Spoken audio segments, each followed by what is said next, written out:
오늘 47번째 우리에게 주신 말씀은 신약 성경 히브리서 10장 21절에서 27절까지 말씀입니다.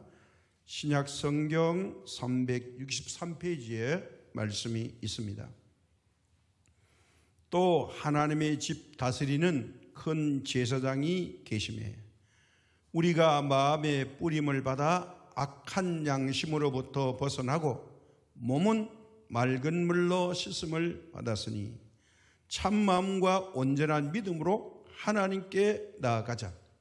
또 약속하신 이는 미쁘시니 우리가 믿는 도리의 소망을 움직이지 말며 굳게 잡고 서로 돌아보아 사랑과 선행을 격려하며 모이기를 피하는 어떤 사람들의 습관과 같이 하지 말고 오직 권하여 그날이 가까이 옴을 볼수록 더욱 그리하자.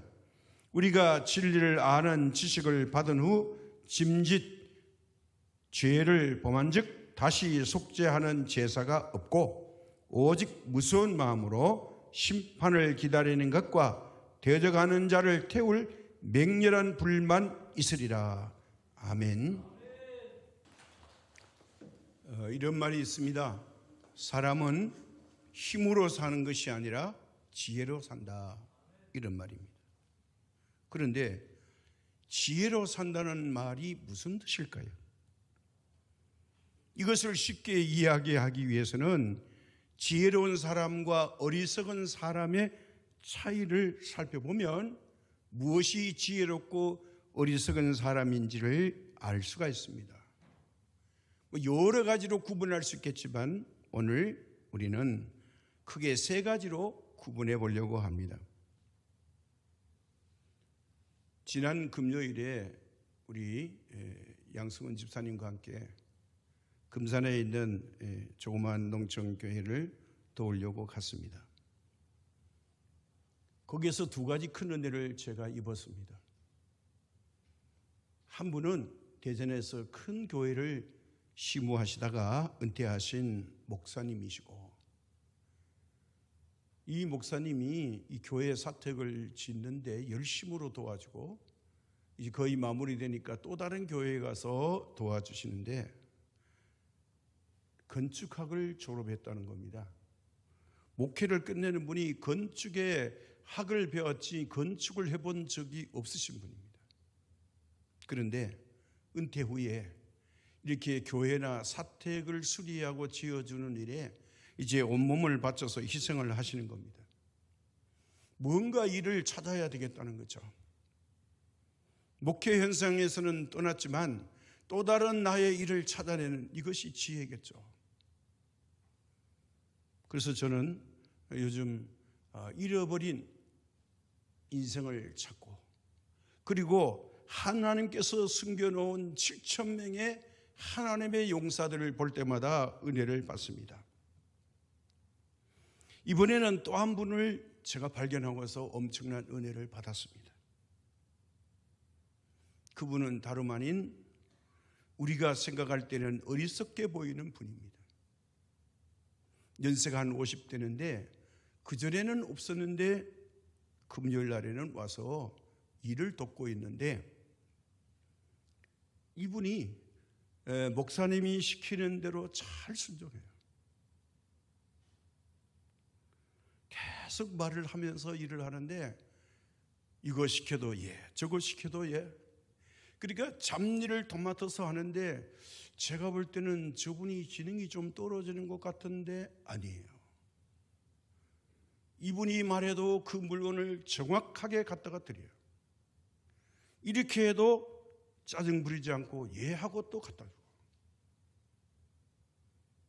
하루 종일 그 일을 합니다. 근데 재미있는 일은 우리 사모님 오시더니 저분이 1 플러스 1은 모른대요. 근데 한 가지는 잘한다는 거예요. 1 빼기 1도 모른대요. 그러나 말을 하면 다 알아듣고 무엇인가 물건을 정확하게 찾아가지고 갖다 드려요. 그러니까 이분이 여러 사람이 일을 하는데 그걸 다 일본말 쓰면 안 되겠죠. 이걸 구분해서 갖다 주는 거예요. 제가 참 지혜롭다 저분. 어떻게 저렇게 다 알아듣냐. 그런 일을 해본 사람 같지 않아요. 그런데 저보고 하는 말이 목사님, 예, 그랬더니 우리 목사님이 저 모자 쓴 아저씨보다 못해. 핵실력에 형편없어. 모자 쓴 아저씨가 훨씬 잘해. 목사님 하지 마요. 그러는 거예요. 그 뭐냐? 용접 이야기예요. 우리 목사님 형편없다는 거예요. 저게 뭐야? 막 이러면서. 제가 그 문을 보면서 많이 배웠어요. 내 모습이 하나님 앞에서 어떤 모습일까? 힘들다고 이런 현장에 올 것도 아니지만 아마 오늘서 돕는 것 자체부터 우리가 머리 굴리면서 아이고 몸이 피곤한데 뭘 그걸 해. 나 아니라도 할 사람 많겠지. 그런 모습이 아니라 이분은 그 현장을 떠나지 않고 계속해서 누가 시키든지 열심히 일하는 거예요. 일하는 기술자보다 더 훨씬 노력해요. 제가 나는 저분의 모습처럼 하나님 말씀에 이해하고 계속 순종하고 있나? 깨를 부리고 머리를 쓰지 않았나? 내 자신이 지혜롭다고 생각하면서 손해볼 일과 손해보지 않는 일, 이익과 이게 불리함을 따지면서 가려가면서 일하지 않았나? 그분을 보면서 많은 깨달음과 반성을 해보았습니다. 이분이 일이 끝날 때까지 안 가고 있어요.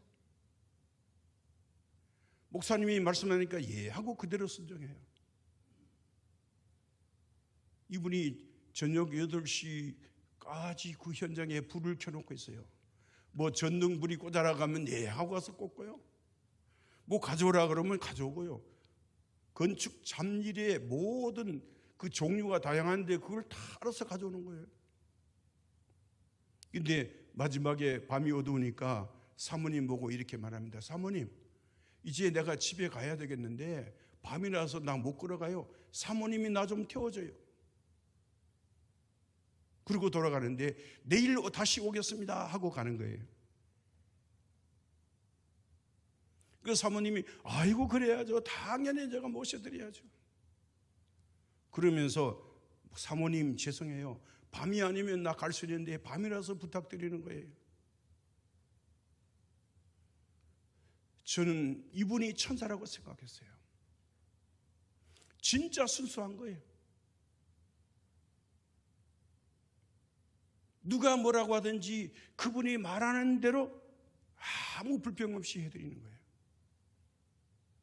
근데 이분이 막 높은 데도 올라가요. 근데 제가 아이고 저 올라가서 될까? 그런데 안 그래요. 가서 그걸 잘 오르락내리락 하는 거예요. 오늘 우리가 생각할 때 어떤 사람이 지혜롭고 어떤 사람이 어리석은 사람일까요? 그거는 내가 판단하는 기준이에요. 하나님은 어떤 사람을 지혜롭다고 할까요? 성경은 어떤 사람을 어리석다고 할까요? 오늘 세 가지로 구분해 본다면 첫째로 어리석은 사람은 남의 말을 많이 합니다. 생각도 다른 사람의 생각을 끌어들여와서 그분들이 누가 이랬다고 저랬다고 말을 많이 합니다. 그래서 이런 사람들은 신경을 남에게 곤두세워서 신경을 쓰고 있는 사람입니다. 다른 사람의 말이나 평판이나 의견을 형편 따라서 판단하는 게 아니라 그냥 그 사람이 그렇게 하니까 그렇다 뭐 그런 거지 뭐. 그렇게 다른 사람이 좋다고 하면 좋은 거고 다른 사람이 나쁘다 하면 그건 나쁜 거예요. 그렇게 시류에 따라서 가는 겁니다. 왜냐하면 내가 좋아하는 사람이 말했으니까 그건 틀림없이 그렇게 되는 게 맞아. 평가를 그대로 받아들여요. 그래서 내가 좋아하는 사람이 좋아하면 좋고 싫어하면 싫은 거야. 거기다가 다른 사람이 나를 칭찬하면 아주 기분이 좋습니다. 근데 조금만 거슬리고 섭섭한 말을 하면 못 견딥니다. 그래서 자기 비하에 빠져요. 그 사람이 나를 미워하면 나도 그 사람을 미워합니다. 그 사람이 나를 사랑하면 나도 그 사람을 사랑합니다. 왜 그러냐? 자기 나름대로 주체의식이 없어요. 이걸 다른 말로 아이덴티티라고 그러죠. 자기 정체성이 없으니까 이런 말 저런 말을 다 받아들여 가지고 거기에 따라가는 거예요. 이게 뭐냐면 바로 다른 사람의 말을 그대로 인정해버리는 거예요. 그러나 지혜로운 사람은 자기를 먼저 생각합니다. 내가 저 사람보다 나은 게 있나? 내가 저 사람만큼 많은 일을 하는가? 다른 사람이 실수할 때 나는 저런 실수를 하지 않나? 그 사람과 나를 비교해 보는 겁니다. 그러면 자기를 발견할 수 있어요. 나는 다 꽁꽁 숨어버리고 보이는 그것만 가지고 생각하고 거기에 집착한다면 이거는 지혜로운 사람이 아닙니다. 나를 드러낼 수 있는 사람, 다른 사람을 대해서 말을 많이 하는 사람이 가장 어리석은 사람이에요. 두 번째는 어리석은 사람은 과거에 집착합니다. 이런 사람들은 족보 찾고요, 우리 집안이 어쩌고, 그 다음에 내가 학벌을 내세웁니다. 내가 이래도 말이야, 이런 학교 나왔다고,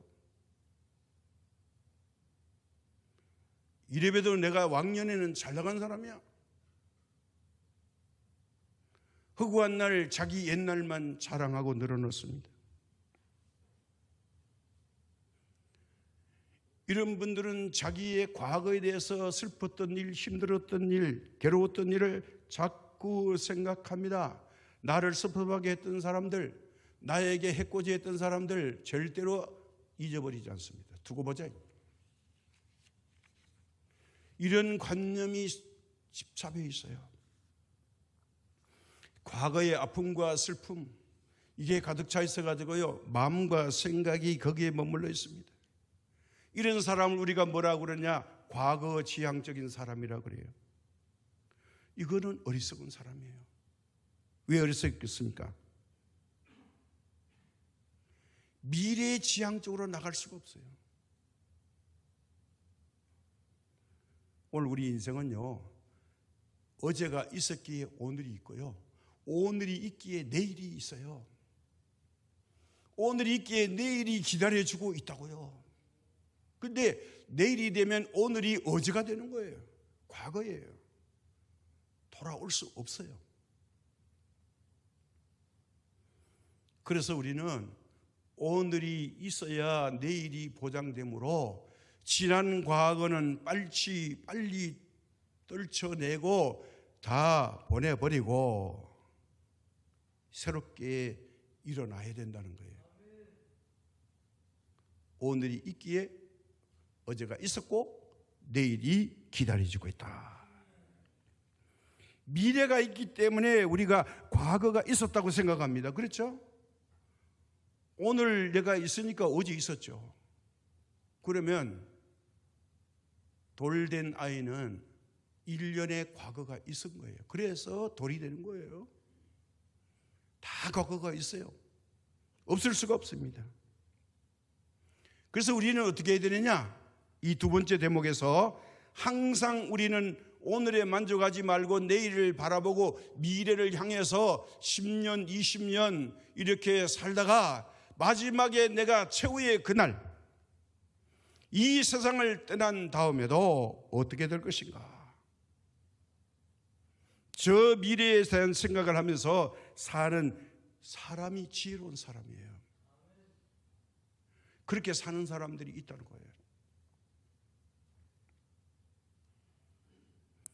은퇴하고 나서 그냥 끝나는 게 아니에요. 새로운 일을 시작해야 됩니다.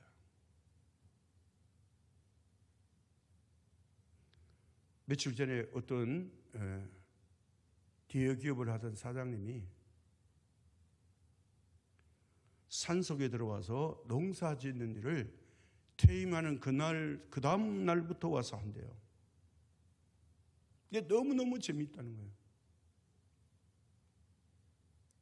대한민국의 재벌회사 사장할 때보다 지금 농사 짓는 게 훨씬 편하고 은혜롭다고 그런 고백을 한대요.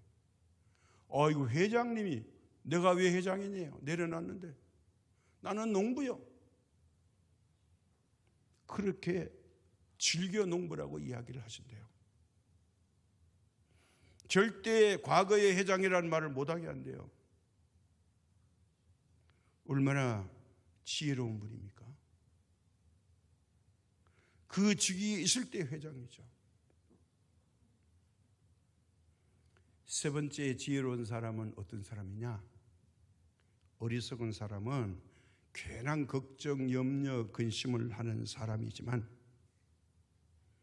지혜로운 사람은 여기에서 벗어납니다. 왜 우리가 어리석으면서 벗어나지 못합니까? 있을 수도 있고 없을 수도 있는 일이 50대 50이에요. 일어날 수도 있고 안 일어날 수도 있어요. 있을 수도 있고 없을 수도 있어요. 좋은 일 50%, 나쁜 일 50%가 있는데 이 사이에서 우리는 이러지도 못하고 저러지도 못하고 살고 있습니다. 만에 하나 있을까 만한 일에 우리가 집착하고 여기에 마음이 빼앗겨서 이렇게 생각해요. 만에 그런 일이 일어난다면 나 어떡하지? 그거 큰일인데? 이렇게 우리가 거기에 쏠려간다는 거예요. 만에 하나. 영어로 말씀드리면 if. 그런데 이게 50대 50이에요. 확률은. 만일 이게 잘못되면 큰일인데 하는 사람은요, 길을 가다가 땅이 꺼지면 어떡하지? 오늘 자동차를 운전해 가는데 못된 사람 만나면 어떡하지? 사고 나면 어떡하지? 하늘이 내려앉으면 어떡하지? 온갖 걱정, 투성이를 가득 가슴에 품고 생각에 품고 살아요. 이 걱정, 염려, 근심이 머리에서 안 떠나는 거예요. 근데 심리학자들의 보고에 의하면요, 우리 사람이 염려, 근심, 걱정하는 70%는 실제로 그렇게 되지 않을 일이래요. 그런데 우리가 왜 어리석게 일어나지도 않을 일에 50대 50만 그래도 중심을 잡으면 괜찮은데 이게 70%, 80%, 90%까지 끌어올려가지고 걱정 안 해도 될 일을 걱정하고 있다는 거예요. 우리가 생각해야 될 것은요, 반드시 일어날 일에 대해서 앞으로 내 인생에 다가올 일에 대해서 항상 준비하고 대비하는 인생의 지혜로운 사람이라는 거예요. 꼭 대비하고 준비해야 될 것은 까맣게 까먹고 엉뚱한 일에만 신경을 쓴다는 거예요. 자, 이 이야기는 조금 이따 하고요. 우리는 지금 11월 21일 열흘 후에 12월이 다가오죠. 12월의 문턱에 와 있습니다. 멀지 않아 땅이 얼고 찬바람이 불고 눈이 내릴 겁니다. 매서운 추울 겨울이 닥쳐옵니다. 그러나 그러함에도 불구하고 아직 오지 않았지만 이 12월은 영원히 있지 않습니다. 언제까지나 추운 겨울이 아니에요. 3월이 되면 새봄이 옵니다. 12월이 지나고 연말과 새해가 되면 새로운 해, 새로운 봄이 다시 다가옵니다. 우리나라는 사계절이 분명하니까 이제 3개월마다 바뀌죠. 겨울이 온다는 건 봄이 오는 신호입니다. 근데 겨울이 오면 어떡하나 걱정하는 사람은 3개월이면 끝날 걱정을 괜히 하는 거예요. 이런 걱정을 하지 말라는 거예요. 겨울이 와야 봄이 오니까요. 이삭 우화의 재미있는 이야기를 해보겠습니다. 하루는 사자와 나귀와 여우가 모여서 합동회의를 합니다. 자, 우리가 합력해서 사냥을 하자. 그래서 사냥을 한 다음에는 서로 공평하게 나누기로 약속을 했습니다. 먼저 사자가 나가더니 용감하게 사냥을 했습니다. 한 마리를 잡아와서 물고 오더니 이렇게 말합니다. 나귀에게 내가 한번 이 사냥한 고기를 공평하게 잘 나눠봐라. 그렇게 했답니다. 이 말을 들은 나귀는 자기 딴에는 잘한다고 3등분을 해서 똑같이 고기를 나눴답니다. 근데 이것을 보고 사자가 하는 말이 야, 내가 제일 많이 수고했는데 이건 불공평하다. 그렇게 화를 내더니 그 자리에서 그만 나귀를 잡아 먹어버렸대요.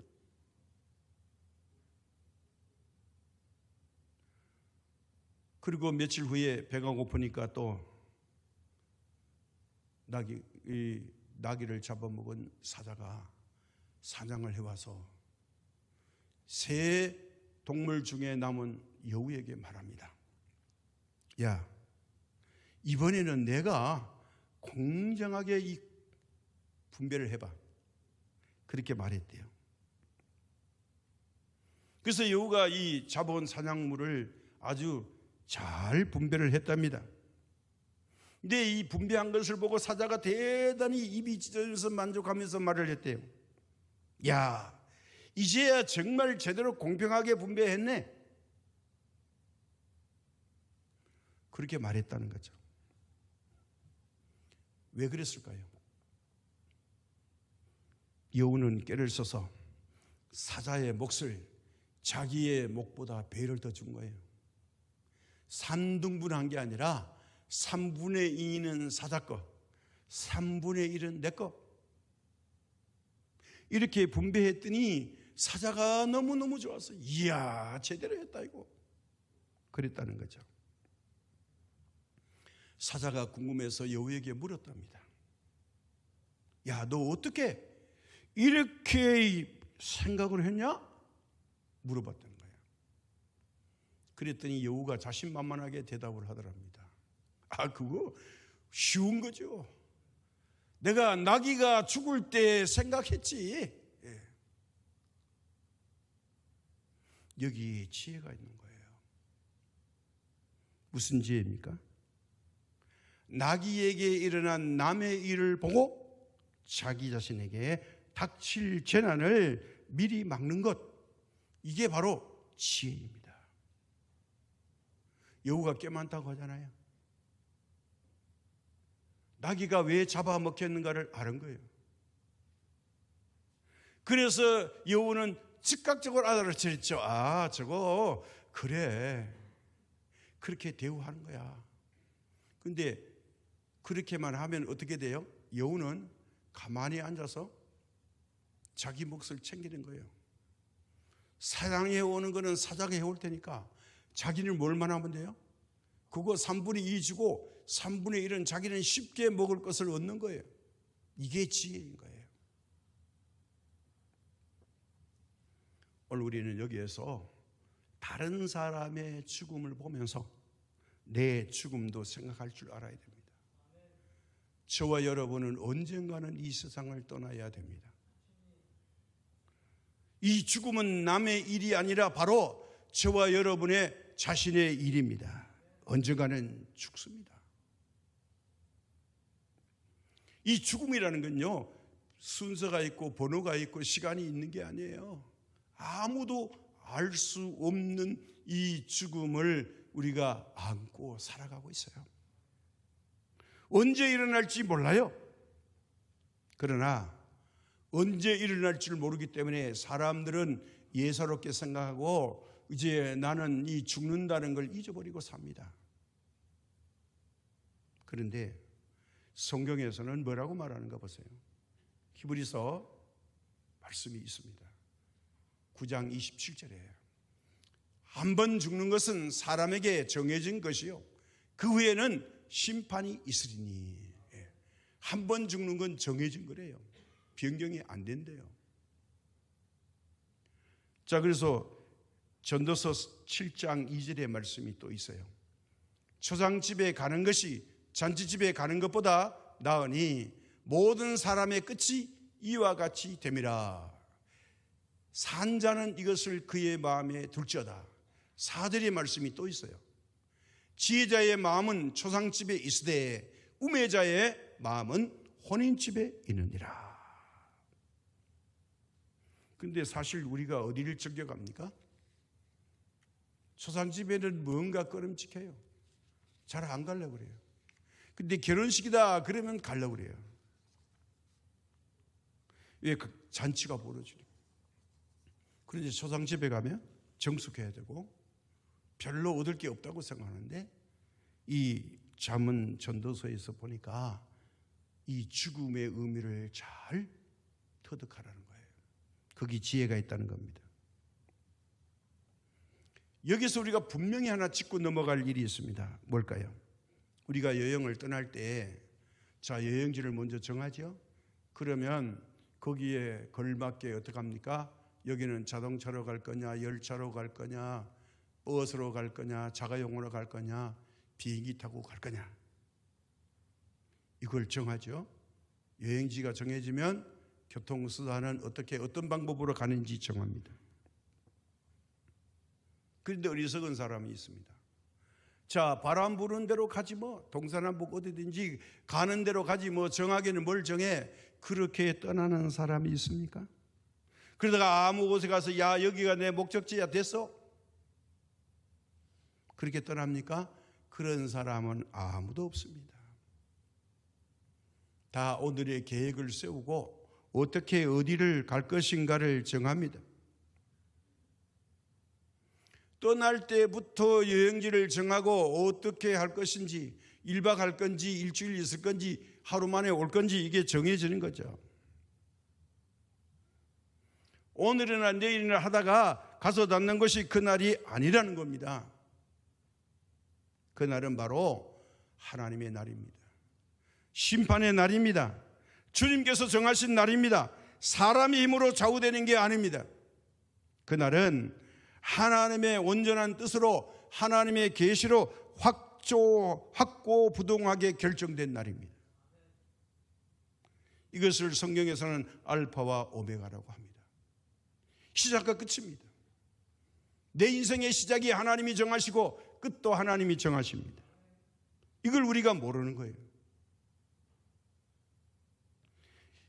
이 알파와 오메가 사이에는 시간이라는 현재가 있습니다. 이것은 신비의 계시적 시간입니다. 이걸 크로노스와 시간의 개념에 대해서 말합니다. 예수님께서 직접 말씀하신 비유를 봐도 모두 그 오메가 포인트에 집중되고 있는데요. 오메가 포인트라는 말은 신약에서 쓰는 용어이기도 합니다만은 가라지 비유, 악한 종의 비유, 결혼식의 비유, 달란트 비유, 열처녀의 비유, 탕자의 비유, 이런 것들이 다 여기에 포함되어 있습니다. 끝이 반드시 있다는 거예요. 역사의 종말에는 믿는 사람과 믿지 않는 사람의 차이가 분명히 있습니다. 거짓은 거짓대로, 진실은 진실대로 벌거벗은 것 같이 확연히 드러나는 날이 무슨 날이냐? 그 날입니다. 준비하며 사는 사람과 준비 없이 대충 사는 사람의 차이가 분명히 난다는 거예요. 며칠 전에 어떤 목사님의 직접 간증입니다. 주일날 일부 예배를 인도하시다가 순서를 맡은 분이 순서를 진행하셨는데 목사님이 강단에 앉아 있다가 깜빡 졸았다고 합니다. 목회 30년 동안 강단에서 예배 인도하다가 존 적이 한 번도 없죠. 저는 여기까지 들으면서 아이고 그 큰일 났네. 어떻게 됐다는 거야? 제가 깜짝 놀라가지고요. 아이고 목사님이 강단의 의자에 앉아가지고 졸았다고? 있을 수 없는 일이죠. 그러면 예배 완전히 망가져 버렸겠네. 거기다가 코 골았으면 어떻게 할 뻔했어요? 여기까지 들으면 여러분은 아이고 그럼 목사님도 아니네고, 목사님도 안 붙이죠. 뭐 목사 해놓고 뒤에 여러분이 상상으로 호칭하겠죠. 그 다음 말이 은혜스러운 거예요. 모든 목사님들이 긴장을 해가지고 쳐다보고 있어요. 목사님이 나와서 기도를 해 주셔야 되는데 안 나오시는 거예요. 그때 마침 일부에 맨 앞에 앉아있는 장로님이 깜짝 놀라가지고 기다려도 목사님이 안 나오는 거예요.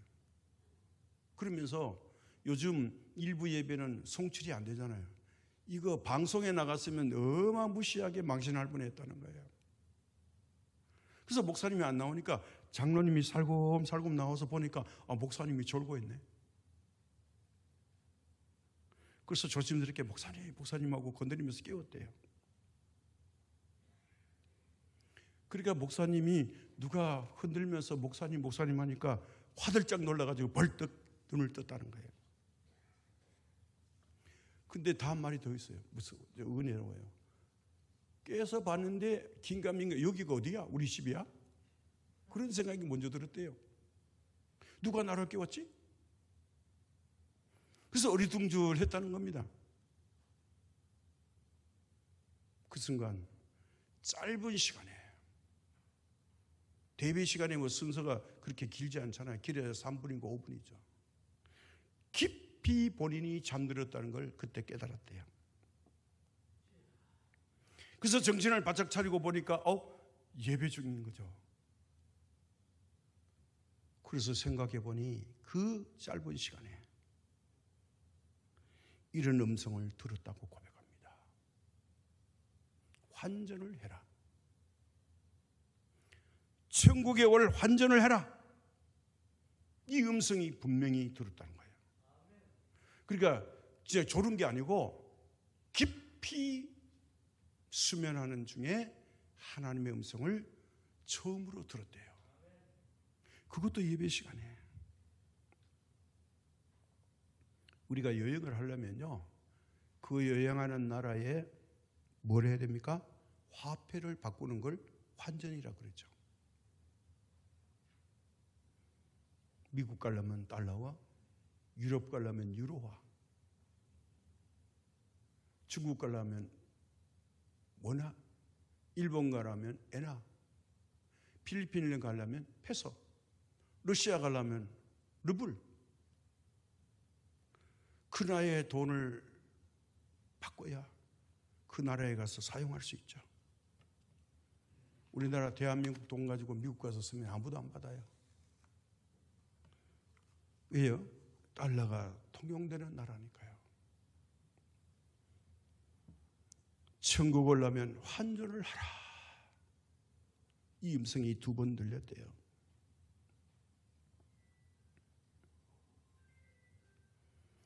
이 음성을 듣고 목사님이 화들짝 놀라서 2부 예배부터 달라지기 시작했다는 거예요. 그래서 졸다가 이제 이 음성을 들은 거에 확실하게 생각이 났다는 거예요. 한 번도 졸아본 적이 없는 이 목사님이 하나님께서 깊이 잠들게 한 다음에 환전을 하라는 말씀을 듣고 나서 이게 무슨 말일까? 무슨 말이겠습니까? 아니, 내가 목사인데 천국을 화폐를 환전하라고 하는 게 무슨 말일까요? 그것은 바로 천국의 화폐에 믿음을 가지라는 거예요. 천국에서는 뭐가 통합니까? 달러입니까? 대한민국 원합니까? 천국의 화폐 믿음이라는 거예요. 여러분은 그 날이 있다고 믿으며 그 믿음대로 살고 있습니까? 지금 천국 갈 환전을 잘 준비하고 계십니까? 그날은 심판의 날입니다. 그날은 구원을 받는 사람에게는 구원의 날이고 은혜의 날이요 영생의 날입니다. 모든 가식이 벗겨지는 날입니다.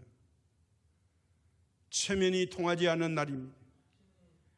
바벨탑의 교만이 용납되지 않습니다. 인간의 저주가 통하지 않습니다. 모든 것이 거짓없이 노출되는 시간입니다. 감출 수 없는 시간입니다. 그리고 구원받는 사람들이 하나님께 찬양을 드리는 영광스러운 시간입니다. 바로 그 날입니다. 자, 그렇다면 그날이 오기 전에 저와 여러분은 어떻게 살아야 합니까? 오늘 말씀이 그것을 구체적으로 가르쳐주고 계십니다. 모이기를 피하는 어떤 사람들의 습관과 같이 하지 말고, 무슨 말일까요? 예배 드리기를 힘쓰라는 거예요. 우리는 지금 위기에 있습니다. 코로나 팬데믹 사건으로 예배 드리는데 제한과 방해가 있으니까 이게 오래가면 습관이 돼서 예배 드리는 데 소홀할 수 있다는 거예요. 이게 중요한 이야기입니다. 익숙해지면 그래요.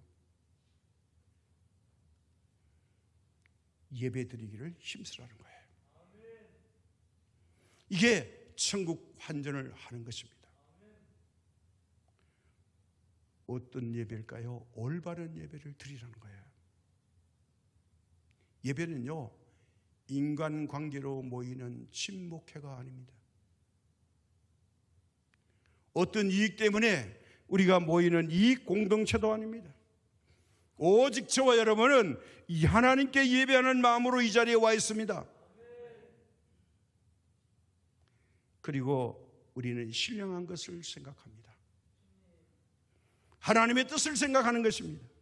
내가 이 말씀을 듣고 어떻게 살아야 하나, 그리고 무엇을 깨달아야 하나, 아니 무엇을 깨달았나, 곰곰이 반성하는 시간입니다.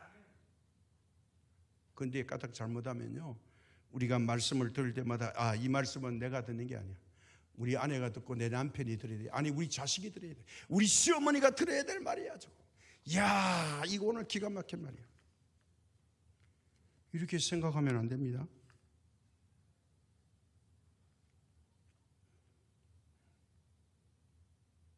내가 들어야 할 말씀이에요.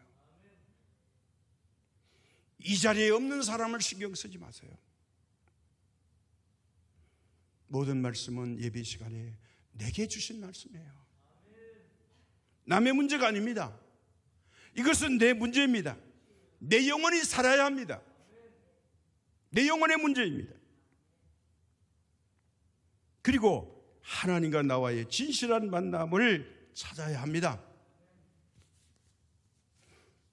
영과 진리로 예배드리는 것, 이것이 바른 예배입니다.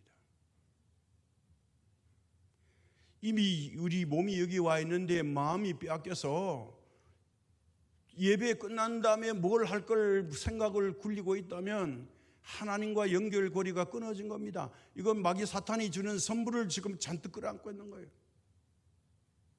오직 예배 시간에는 하나님과 나와의 관계에 끊어짐이 없도록 집중해서 우리가 하나님의 말씀을 들어야 합니다. 그래서 25절에 뭐라고 합니까? 모이기를 피하는 어떤 사람들의 습관과 같이 하지 말고 오직 권하여 그날이 가까이 옴을 볼수록 더욱 그리하자. 뭐예요? 사람들이 예배에 대해서 잘 안 드리거든 우리는 깨어서 적극적으로 예배를 드리자. 그날이 가까이 온다는 거예요. 이게 만약에 땅에서 하나님께서 알곡과 측정이를 갈라내는 그런 시간이라면 여기에 우리가 알곡으로 들어가야 된다는 거예요. 천국 가기 전에 이미 승패가 날 수 있다는 거예요. 예배는 대충이 없습니다. 분명하게 드려야 합니다. 사자가 잡아온 사냥감을 잘못 분배하다가 잡아먹힌 나귀처럼 어리석은 자가 되지 말고요. 여우처럼 사자가 뭘 요구하는지를 알 때에 사자의 요구를 만족하니까 자기는 노력하지 않고 영원히 사자가 잡아오는 그 사냥물을 수고 없이 받아먹는 거예요. 뭐 잘해요? 잘하는 거 하나도 없어요. 자기가 여우가 사냥하면 어떻게 사자만큼 사냥하겠어요? 사자는 사냥을 쉽게 합니다. 여우는 이 사자의 마음에 드니까 고생을 안 하는 거죠. 오늘 우리 자신이 교회에 출석을 열심히 하고 바른 은혜와 성령이 충만하면 헌신과 충성이 자연히 이루어집니다. 바른 예배, 바른 은혜 없이는요 우리가 무슨 힘으로 봉사할 수 있겠습니까? 무슨 힘으로 우리가 지탱할 수 있겠습니까? 예배의 자세를 바르게 해야 사랑도 인내도 가능합니다. 이번에 그 교회에서 이렇게 말합니다. 목사님을 보시더니 우리 장로님이 창성교회 짜장면 너무 맛있어. 사모님 우리 언제 또 한번 먹어볼 수 있을까요? 그렇게 말하신다는 거예요. 우리가 2번 방문해서 동네 분들에게 대접을 했는데 그 창성교회 짜장면 맛 잊지 못하고 있다는 거예요. 우리가 무엇으로 이 농촌 교회에 기쁨과 만족을 줄 수 있을까요? 우리가 아무리 믿음이 있어도 우리 믿음을 보여드릴 수가 없어요. 그런데 우리가 사랑과 은혜로 이 작은 것을 섬겼더니 이 농촌 교회의 모든 교우들에게 하나님의 사랑을 나눴기 때문에 기억하고 있는 거예요. 바른 예배의 자세가 다음에 3가지로 축약할 수 있습니다. 뭘까요? 먼저 믿음을 점검하라는 권면입니다. 참마음과 온전한 믿음이 있는가? 내가 지금까지 무엇을 믿었으며 정말로 진실하게 믿고 있는가? 달란트의 비유처럼 말이죠. 하나님 앞에 내놓을 수 있는 충성이 내게 있는가를 한번 점검해 보라는 거예요. 2번째는요. 소망의 확고한 뿌리가 있냐? 나는 오늘 죽어도 하나님의 나라 천국 갈 수 있는 확신이 분명히 있느냐, 이게 믿음으로.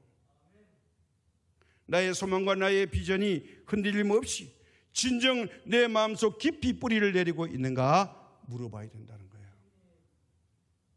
까딱 잘못하면요, 내가 이러다가 지옥 가는 거 아니야? 내가 뭘 한 거 있나?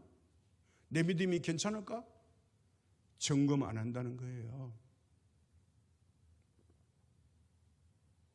며칠 전에 소방점검이 왔는데요, 소방점검하는 분들이 뭔가 가져와서 여기저기 갖다 대면요 불이 들어오고 소리가 나요. 그 불이 안 들어오고 소리가 안 나면 이건 불량인 거예요. 진짜는 이래도 저래도 진짜예요. 가짜는요 이러면 드러나고 저래도 드러나요. 하나님께서 우리의 소망을 흔들어 보실 때에 우리가 믿음의 무게가 있을 때에 변함이 없는 줄로 믿습니다. 마지막 3번째는요, 열매 있는 믿음을 확증해야 됩니다. 소망이 있으면 믿음이 확실하잖아요. 여기서 우리가 내 믿음의 현저수는 어디에 있는가? 나는 지금 대한민국에 살고 있지만 내 믿음의 현주소는 저 하나님의 나라에 있다. 언젠가는 그것으로 옮겨가서 살아야 될 인생이다. 이런 믿음의 현주소가 있습니까? 믿음이 무엇이며 내가 과연 믿음이 있는가를 물어봐야 됩니다. 그러면 이 땅에 문제가 문제되지 않습니다. 초대교회 성도들은요 이렇게 말했어요. 요한계시록 22장 20절에 이것들을 증언하신 이가 이르시되 내가 진실로 속히 오리라 하시거늘 아멘 주 예수여 오시옵소서. 초대교회 사람들을 만나면요 구분하기 위해서 이 사람이 유대교인지 기독교인지 알기 위해서는 무슨 안무를 썼을까요? 마라나타 아멘 주 예수여 오시옵소서. 이게 초대교회의 암호였습니다. 오늘 우리도 이런 고백을 할 수 있기를 바랍니다. 아멘 주 예수여 오시옵소서. 이같이 고백하는 초대교회와 같은 믿음이 되시기를 주님의 이름으로 축복합니다. 하나님 아버지, 지난 일주일 동안 우리를 지켜주시고 보호하신 하나님, 이 아침에도 주님 앞에 엎드려 기도드립니다. 우리의 믿음을 다시 한번 점검해보고 덧없이 찾아올 수 있는 그날을 준비하고 예비하는 믿음의 사람이 되기를 원합니다. 그날이 가까이 올수록 사람들의 사랑이 식어지고 천재지변이 일어나고 기근과 처처의 지근과 또 전염병과 전쟁의 전쟁, 난리의 난리 일어난다고 분명히 말씀하셨습니다. 이런 시대를 보면서 우리의 믿음을 가다듬어서 하나님의 나라 알곡으로 들어갈 수 있는 믿음의 주인공들 되기를 원합니다. 우리의 부족함이 있어도 하나님이 우리에게 믿음을 더하여 주시면 이 모든 고난을 넉넉히 이겨나갈 수 있을 줄로 믿사오니 하나님 우리에게 믿음을 더하여 주시옵고 알곡이 되는 귀한 믿음을 소유해서 그날이 온다 할지라도 조금 더 어렵지 않은 하나님의 백성들 되도록 도와주옵소서. 모든 말씀 예수님의 이름으로 기도드립니다. 아멘.